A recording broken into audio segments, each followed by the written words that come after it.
Good morning, dear teacher, dear community, dear friends. Happy Easter. I'd like to welcome all of you to Blue Cliff and thank you for your presence. This morning we will have a session of questions and answers. But before we start, I would like to take a moment to introduce the panelists today. On my far right is Sister Mak Nghiêm. She just came from Vietnam, I think maybe 6 or 8 months ago, and she will be with us for a few years. Next to her is Sister Mat Nghiêm. She has been here a while, and she's from Canada. And she was one of the ones that when we first opened Blue Cliff, she came and helped us move from Vermont. We're happy to have her come back and reside with us here at Blue Cliff. And next to me is Brother Phap Ly. Brother Phap Ly has been here more than a year. Yeah. He's from France. He's a resident here also at Blue Cliff. I'm happy to have him here with us. And my name is Phap Khoi. I'm from Oregon, and I've also been living here for a few years. So we're here not really to offer you answers, but we'll try our best to share with you our experience of the practice, and hopefully that can help shed some light on the questions that you'll be asking. We have some children here with us. Welcome, all of you guys. And so we'd like to take a few minutes first for the children to ask questions, if they have any. Then after that, they will come outside to have their own activities outside. I think there's something involving egg hunt or something. And then after that, we're open to the questions from the young adults and the adults. Just by a show of hand, I'd like to find out how many of you are new to Blue Cliff? Thank you. And how many of you are new to the practice of mindfulness and meditation? Okay, just a few. Thank you very much. The questions that we would like you to ask, please see if you could ask the question from your heart. Has to do with your practice, perhaps your difficulty applying the practice, and how to apply them in your daily lives. So it's more of a practical nature. And not to ask questions that are more theoretical. So that if it's a practical question, then we'll try our best to offer practical experiences that we have.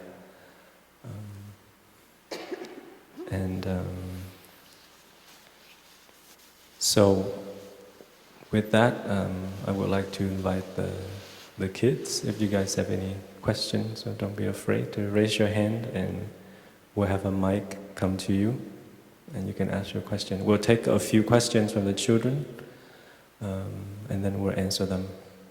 Thank you.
it seems like the children have no questions, so you guys know all the answers, and that's great. In that case, and hmm?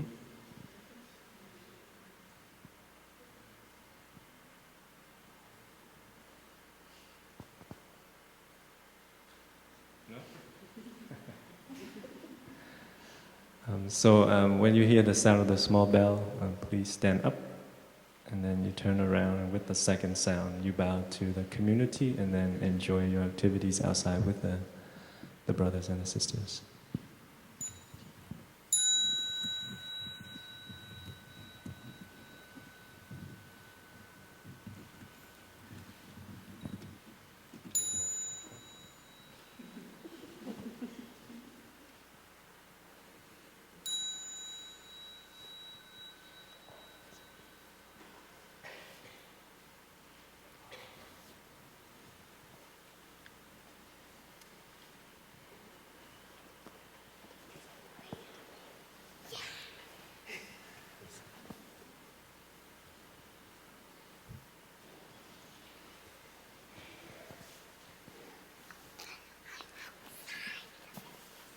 Why? Why?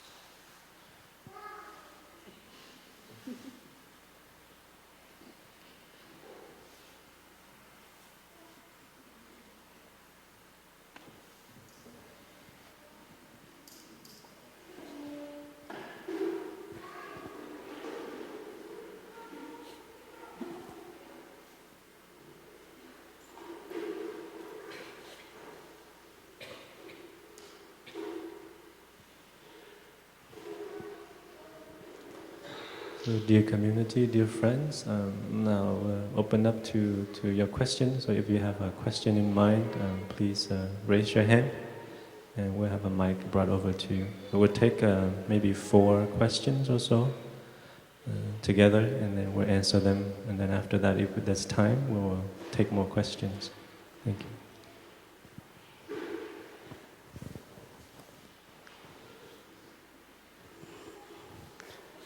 Kính thưa quý thầy, quý sư cô, can I speak Vietnamese and then you translate English? Thưa thầy, con có thắc mắc là qua cái quá trình 2 năm hơn con đến practice ở Việt Nam, con thấy là con có sự chuyển hóa từ bước đi, lời nói cho đến cách cư xử với mọi người xung quanh. Vậy thì thầy có thể giải thích cho con là giữa tâm linh và có liên đới gì với khoa học hay không mà con thấy có sự chuyển hóa đó? Dạ xin ạ.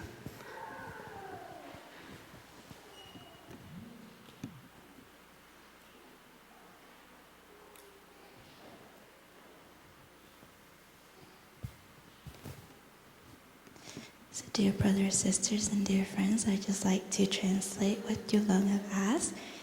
He asked that for the past 2 years that he have been coming and practice at Blue Cliff, he's seen in himself that there are transformation through the steps, through his speech, and through his actions with the people around him.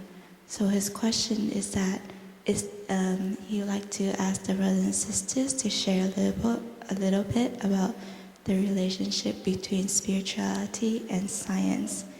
What is the relationship between that he feels this transformation happening within himself during the past 2 years?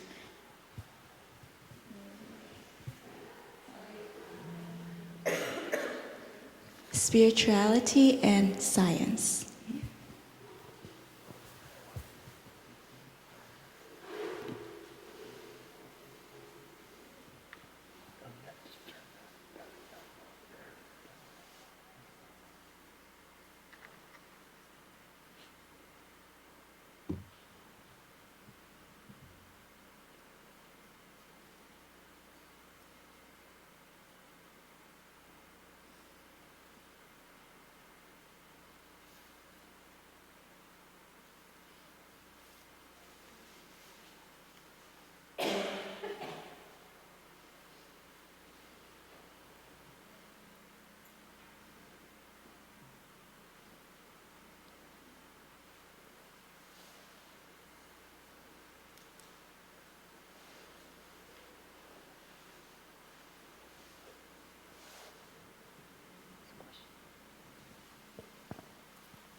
Hello. My question is, I find it hard to slow down, and I experience how in the world it's very fast-paced. So I wonder if there's like a practice to slow down throughout the day, or something to, I don't know what else to say. So just that it's a fast pace, and I'm trying to slow down. I was wondering if there's a practice.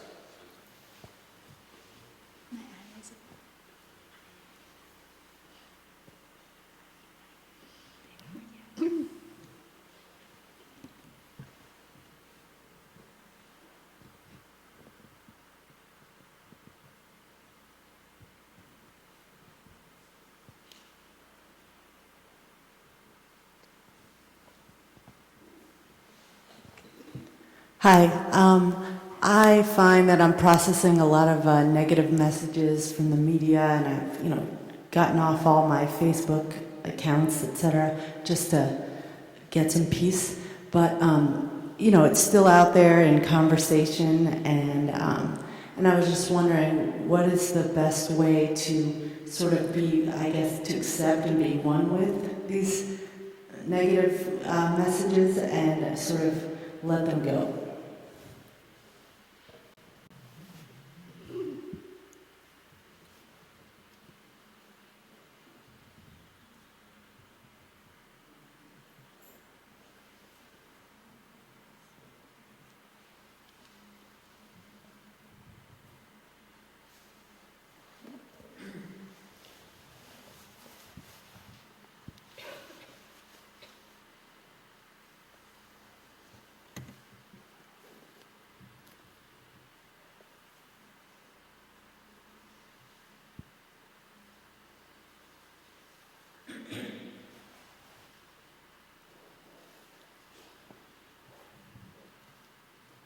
Hi, I have a question. I want to know, right now I'm done with my children, kind of older now, I'm self-sufficient and independent, so I want to know how to spend next of my life for the future happily and let go a lot of worries and past and stuff, and how to face the future phase of my life happily. Yeah.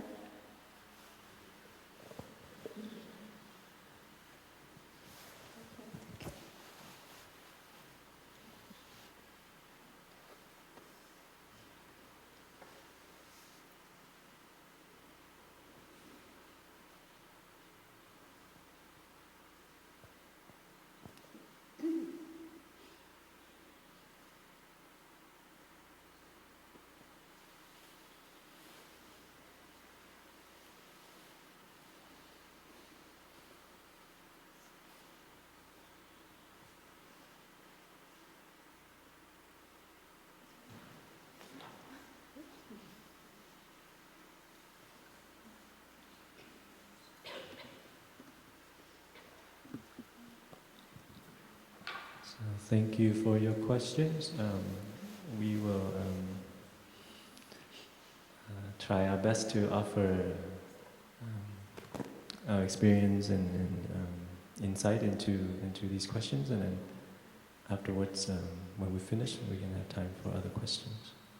So I'd like to invite the brothers and sisters to enjoy picking your favorite question to answer.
Yadaya Sangha.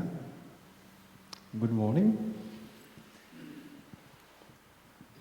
I try my best to have too much a strong French accent, so I hope you will understand me.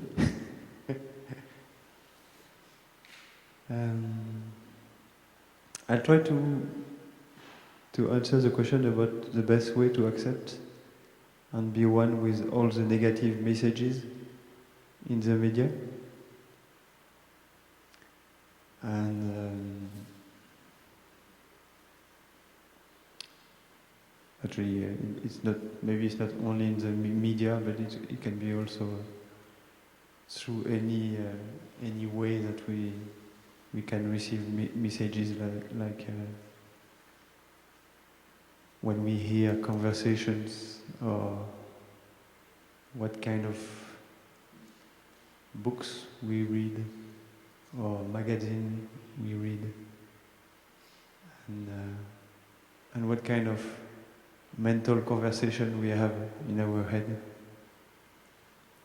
We have actually the 5 mindfulness training, and one of the 5 mindfulness training.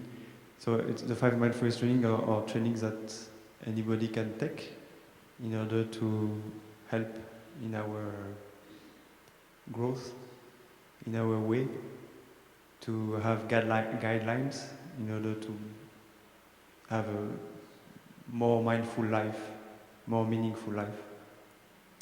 And one of the trainings, the 5th, is actually about consumption, and partly about that, about how to deal with the media and all the messages we get from the media. And I know for myself that practicing by the practice of mindfulness, slowly I've been more and more aware of the impact that all those messages can have on myself, how they affect my way of seeing things, and it's kind of how they water seeds of fear, for example. Like recently we had the attacks in France. So for myself it was kind of a big emotional thing when it happened. And when I just heard the news from another brother, the first thing I thought is, don't try to know more for now, because I knew it would be too much actually for me, and it would be emotionally too strong. So I just, because right away I felt, oh wow, again, and so when I saw that it was already emotionally shaking me, I thought, so it's a good sign that I should not go further with it. I should just first take care of what I've been already watered when I heard the news. And so for the next hours and days, I just took care of just hearing that something happened, and breathe with it, and practice with it. And slowly it was going down and being less strong. And when I felt ready, it was a few days after actually, I started to look a little bit about the news. And again, I saw how we could water again the fear and some despair as well. And so I try to not read too much, and after each time to take care of that, to sit with it, to walk with it, and So finally, and I was also making a selection of what of the information. I got the information, for example, only on Wikipedia, because I knew it was a way to not have also images that are even more powerful in our way of influencing ourselves. And so just have, if possible, just the fact. So I knew what happened, and I knew enough. Enough to not shaking me too much. And that's mostly what I'm trying to do with media. I'm trying to find a balance between knowing what's happening if I feel it's necessary. Like that, I felt it was kind of necessary. I know some people in Paris, and I felt quite touched, more personally, I would say. And so yes, trying to find that balance between knowing things and also protecting myself to keep my peace, actually, to keep being peaceful and have space inside also for other things and also for other people. So yeah, that's an example of a way to deal with negative messages in the media. I hope it can help. Thank you.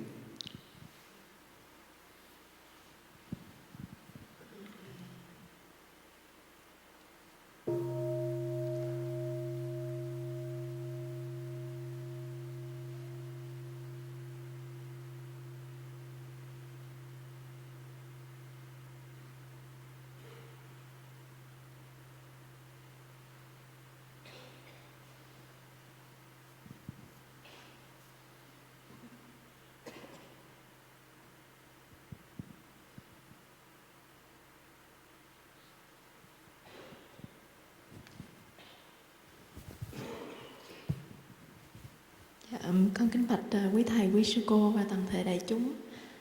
Con xin phép được đóng góp cho câu hỏi thứ tư của một cô Phật tử.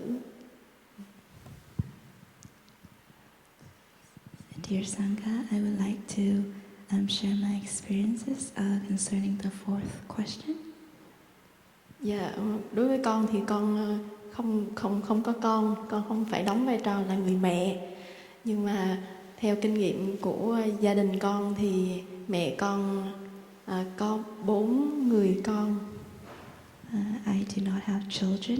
I'm not in the role of a mother, but from the experience of my family, of my mother have 4 children. Và ba của con thì rời gia đình con khá sớm, cho nên mẹ con thì sống nuôi 4 người con.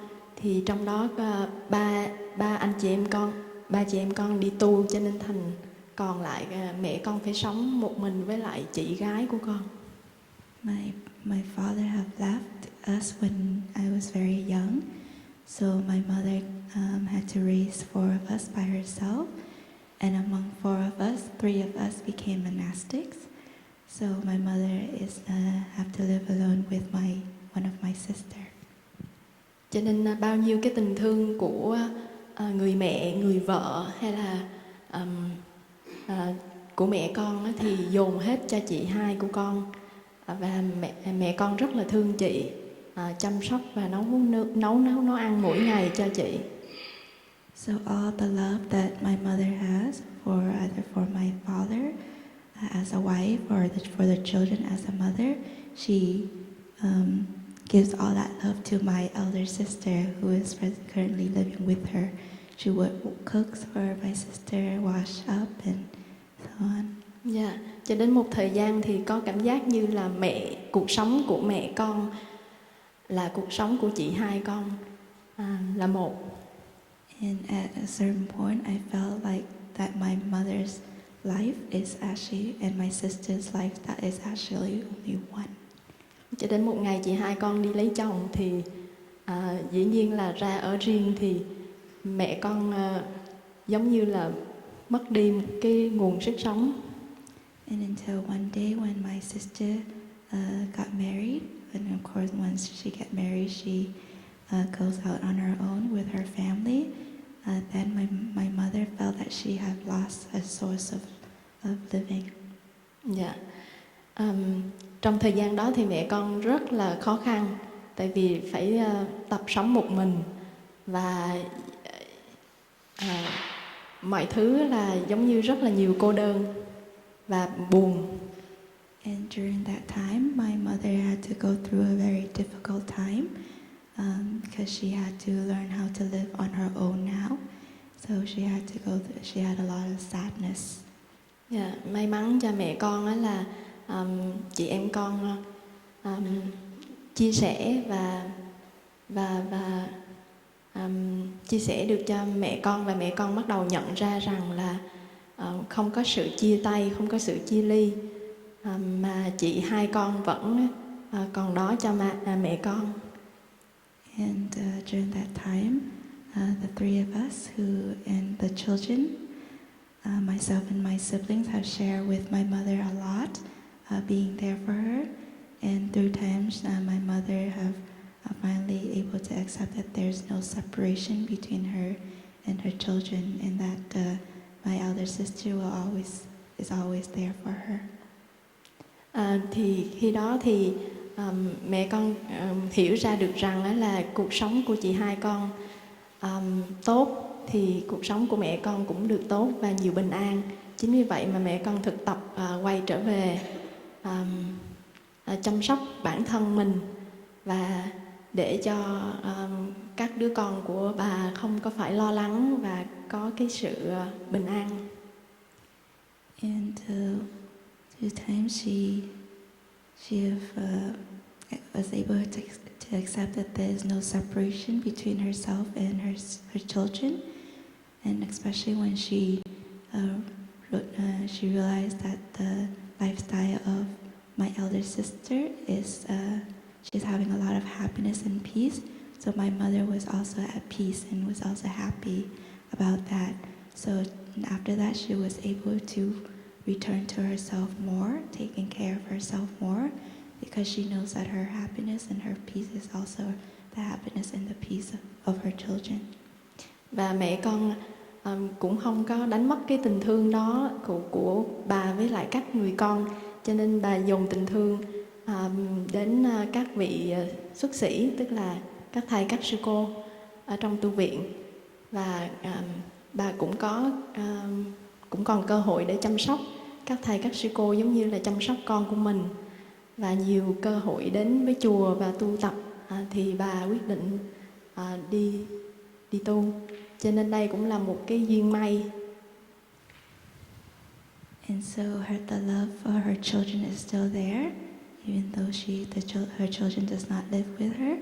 So what she does is she directs that love of hers to the monks and the nuns when she goes and visits us at the monastery. And so she considers the monks and nuns as also her children. So she have a lot of children to take care of.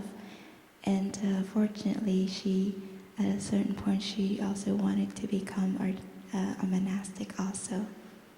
Dạ, con nói ở đây là một cái duyên may, là vì tình thương của bà càng ngày càng lớn hơn, được phát triển hơn và cái sự hiểu biết rộng rãi hơn, cho nên có được cái cuộc sống nhiều bình an, hạnh phúc hơn, và cái lòng của mẹ con bắt đầu mở rộng và có thể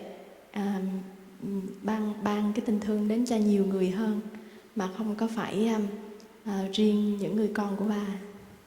They say it's fortunate, it's a good condition, because as she directs that love to the monks and nuns, her love grew, her peace grew, and her happiness also grew. So as she continued to love the monastics that way, she is also nourishing and expanding that love within herself. So that love is just not among her children, but also to everyone around her. Dạ, con nghĩ là những cái chia sẻ kinh nghiệm của mẹ con có thể giúp cho cô có thể tự thiết kế ra cho mình một cái đời sống mà khi mà không có con cái ở bên cạnh, mà có được cái nhiều không gian và thời gian chăm sóc mình, tu học và có thể đem cái niềm vui và bình an trong cái đời sống của mình đến cho nhiều người hơn nữa. Nhờ đó mà con của mình cũng được lợi lạc, từ vì không có cái khoảng cách giữa mình với con mình thật sự. Và con mình là một sự tiếp nối đẹp của mình, thì mình cũng là một sự trao truyền đẹp. So I hope that my sharing of my mother can help you to come up with a plan to live for yourself, to take care of yourself more, to come back to yourself and to practice, so you can also expand that love to others and not just your children. And you will see, and through time, hopefully you will see that there is no separation between yourself and your children, and that your children is a beautiful continuation of you. Dạ, con xin được cảm ơn sự lắng nghe. I'd like to thank you for your listening.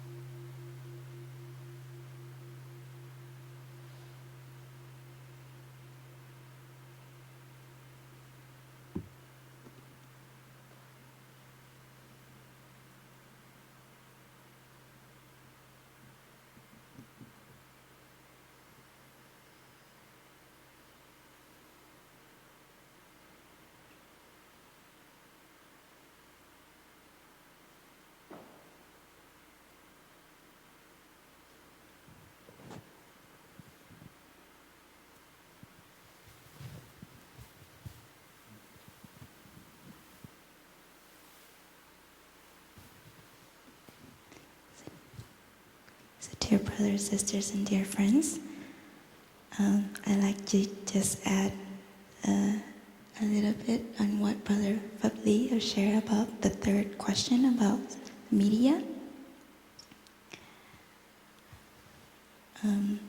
I see that somehow the so-called hot news always make the hot news that always make the headline in the newspaper or on the internet, it's always very negative.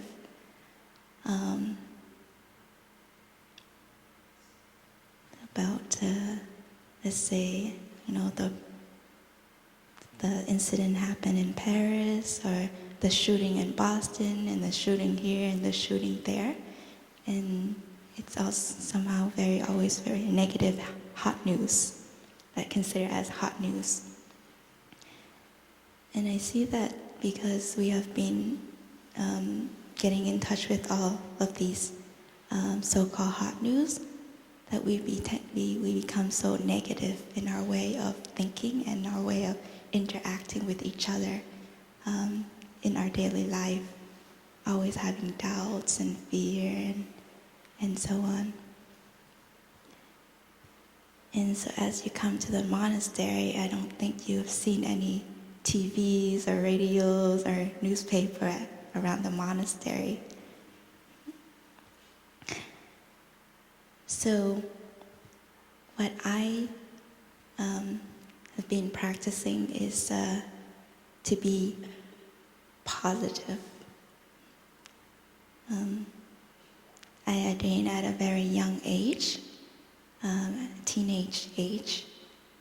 So I haven't been in touch with much suffering of the world, but I have witnessed through my friends in school how they were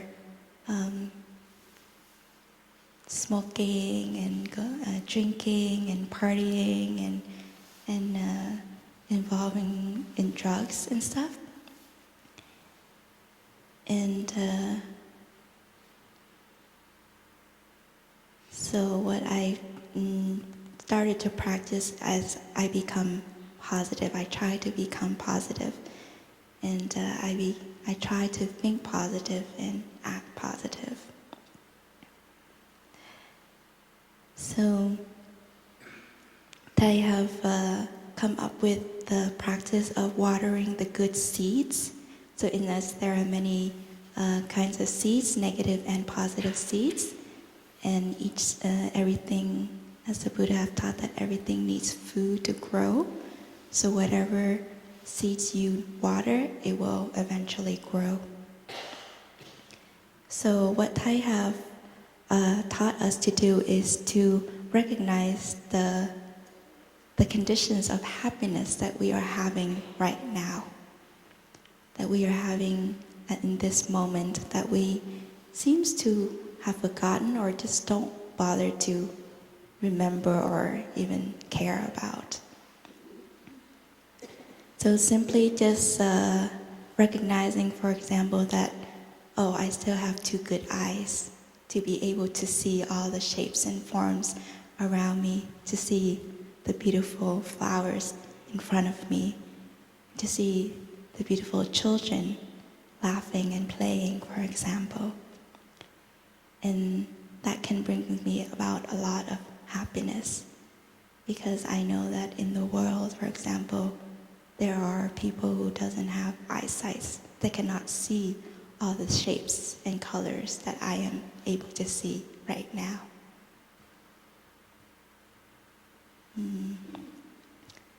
So as we sit and list so-called our conditions of happiness that we are having right now, we will see that we have many, many conditions of happiness that we can nurture and we can cherish.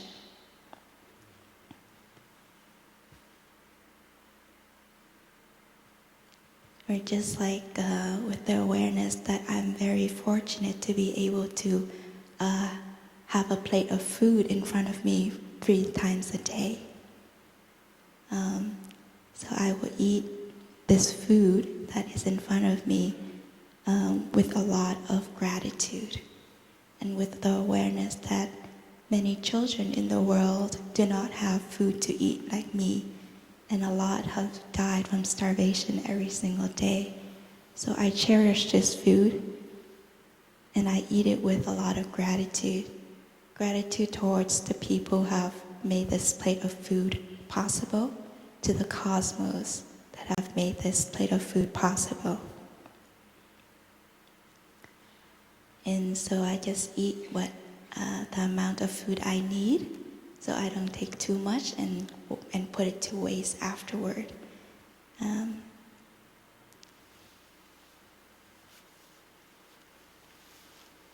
So this is also a practice called changing peg, to get our thinking, our thought in a different direction, having a different view on the world and on ourselves and the people around ourselves.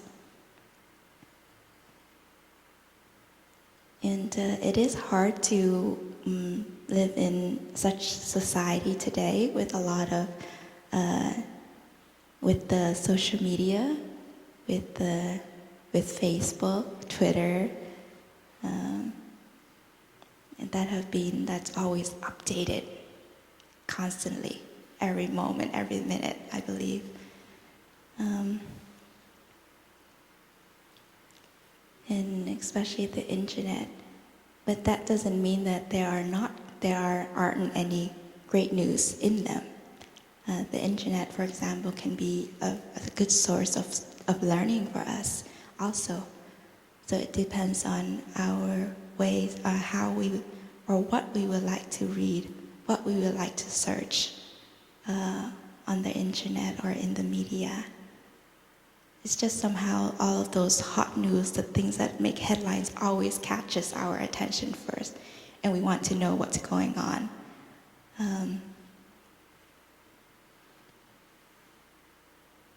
And I guess it's, I don't know, a trend even.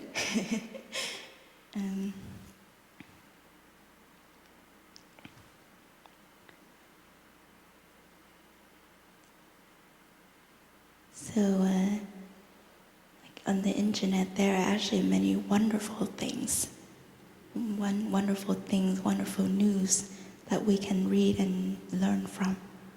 Also, there are even something called an online monastery, retreats that are given through the internet.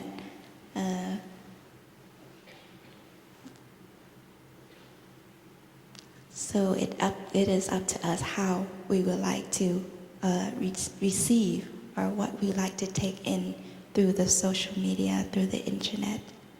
I mean, it's good if we want to know what's going on in the world, but it's also for us to do it with moderation. Just when you see that it's enough, that you know enough, then you can stop reading it, and not just always, looking for it or looking forward to those such news.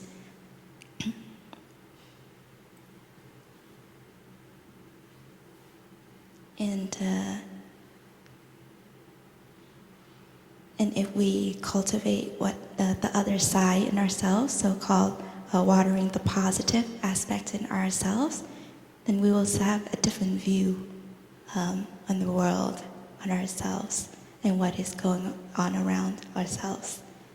Thai also have a very beautiful calligraphy saying that peace in oneself, peace in the world.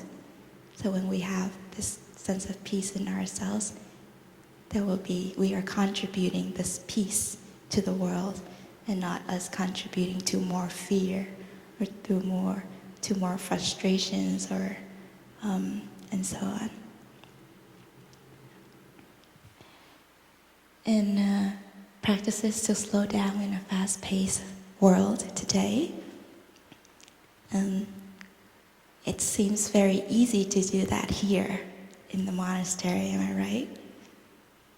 To take your time, taking your steps during the walk, to take your time enjoying the food, lunch, which we will experience this afternoon.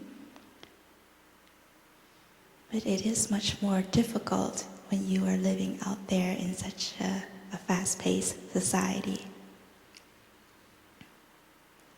And it would be really funny for you just to do walking meditation in the midst of New York City, am I right? Taking your time, just walking really slow, they'll think you're some crazy dude or something like that. So I see there was one time I was not strolling. I had to get to somewhere in New York City. I think we were staying at one place and we had to go through one of the theater to attend our teacher's public lecture during one of the US tour. So, I see that many people around me that were also walking on the street, they were actually multitasking, which means they were walking, they were having earphones in their ears, listening to music, and a phone on their hand, texting at once. Do correct me if I'm wrong. Or they will be walking in a conversation with somebody and not really being aware of where their feet's taking them. So of course, walking on the street of New York City, I too can do walking meditation if I want, going really slow, although people will be staring at me anyways since I dress funny. But I walk in a little much faster pace than I would do in the monastery, but try my best to be aware of my steps and incorporating my breath with my steps. So there was one lay friend who shared that when she was going to work on foot, she would try her best to find a very quiet distance. It doesn't have to be very long, it's very short. And when she reached that point, she would tell herself that from this point to the other point, I would try my best to practice walking meditation. And through that distance, she will try to practice walking meditation. And after that point, she will continue with her normal pace again to where she needs to go. And that is how she have cultivate the practice in her daily life.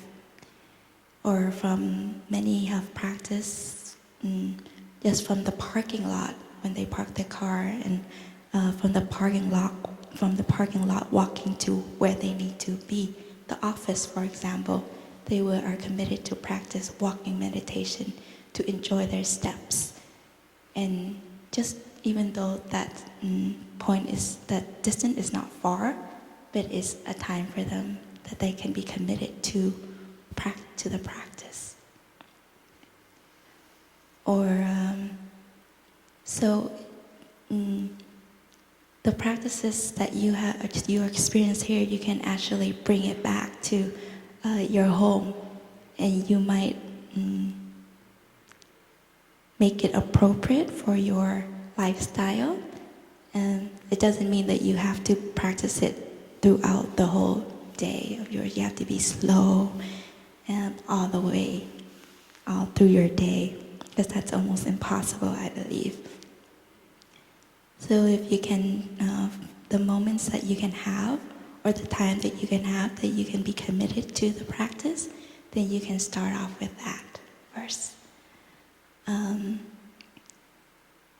In the monastery, we also have a practice called total relaxation, the practice of lying meditation.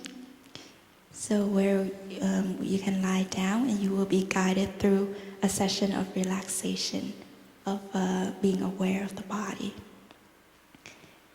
So of course, you will not have an hour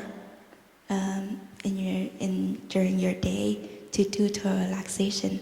But for example, if you have just like 5 minutes or something, you can also practice relaxation, either in a lying position or even a sitting position, where you just come back to yourself, enjoy your breathing and being aware of what is going on in your body, and practice relaxation within just that 5 minutes.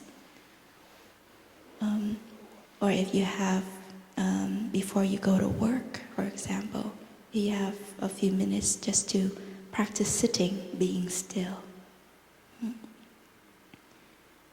And I have encouraged every family to create what he suggests, a breathing room, a breathing corner, where you can just go to that space anytime and just to be yourself, to find that peace, that stillness, that quietness. So you can just simply just practice sitting on your bed, just taking a few moments to become aware of your breathing, to becoming aware of what is going on in your body.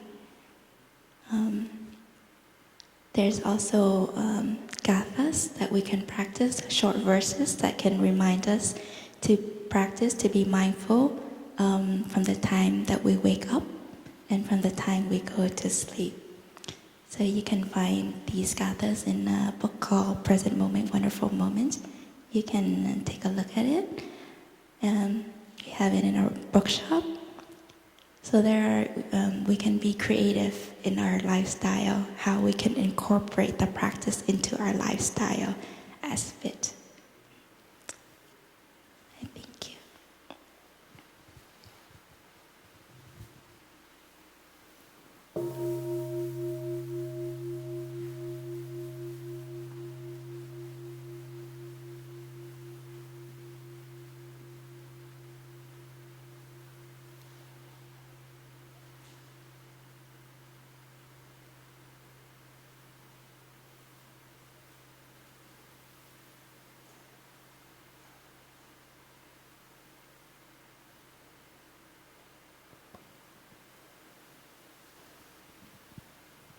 Dear teacher, dear community, I would like to address the question number 1.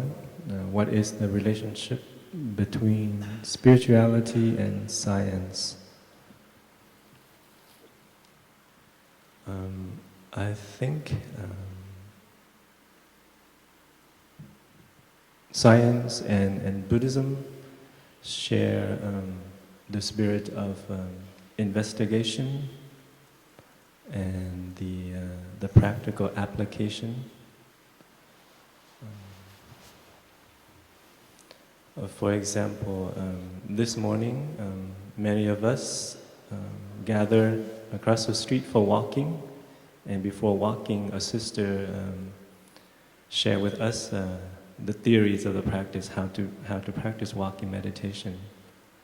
And then after that, we put that into practice. We walk together mindfully, and to see how that is, see if it works for us. Did we experience relaxation? Did we experience peace in our steps? If yes, we did, then we continue. We can share that with our friends. If no, we didn't feel it, then we can always go back and investigate some more. What was it that was missing? And then apply again and see if it works. And so Buddhism, in that sense, is practical. We learn, we listen, we read, and then we should be able to put that into practice. When our sister shared earlier about watering positive seeds, so that we can balance out the negative inputs that we get. So how do we go about doing that? At the monastery, we're very fortunate because we get to sit together in meditation. But in the sutra, sometimes it is shared with us that we should find a quiet spot, a quiet room to sit down and to establish mindfulness. Here we can also do that, but better that we're able to sit with the community so that it makes it easier to practice. But if you were by yourself and you want to practice watering the positive seeds, this is, you have listened or read, but to apply it. So you will sit down, find a quiet time, a quiet place to sit down. And as the sister shared earlier, come back to your breath and establish your presence. And then begin the process of contemplation. For example, breathing in, I am aware that my eyes are still in good condition. Breathing out, I feel grateful. So that's one practical application of the theory of watering positive seeds. So what you are doing is that you're reminding yourself of the good, the positive conditions that you enjoy right now, and that is your good eyesight.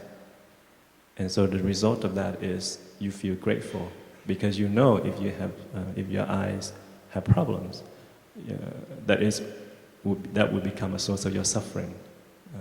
You would very much wish that your eyes were okay again, but right now your eyes are okay.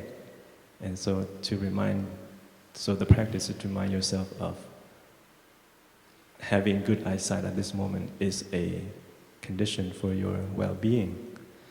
And just like that, you move on to other parts of your body, your lungs, your heart, and pay attention to all these positive conditions that you're enjoying right now. The fresh air that you breathe in and out every day, your loved ones around you. So all of these are supportive conditions for your well-being. And so in that sense, Buddhism, or the teaching of the Buddha, is not only theoretical. It's not something that stay in the books or the sutras, but can actually be lived and experienced. Science exists so that it improves human condition, physical, mental. And Buddhism exists is for the similar reason, to improve the human condition, the physical, mental, and even spiritual. And so there is a close relationship between the two. So thank you for listening.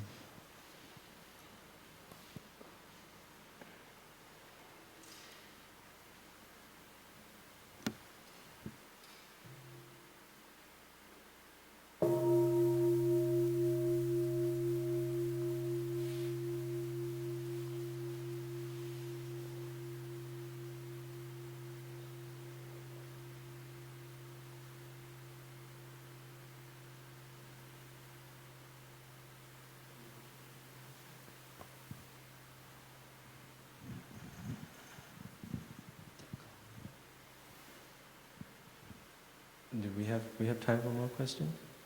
You know what time we're supposed to end?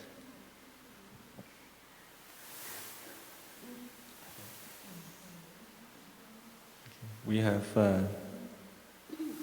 about 15 more minutes. We're supposed to end at 11:30, right? 11:30 we'll have Dharma sharing. So I suppose we have to end here. So you get a little bit of a break, and then we convene together again, and we form a circle, and then we have a sharing at that time. So thank you very much for your presence, your listening, and your questions. We'll listen to 3 sounds of the bell.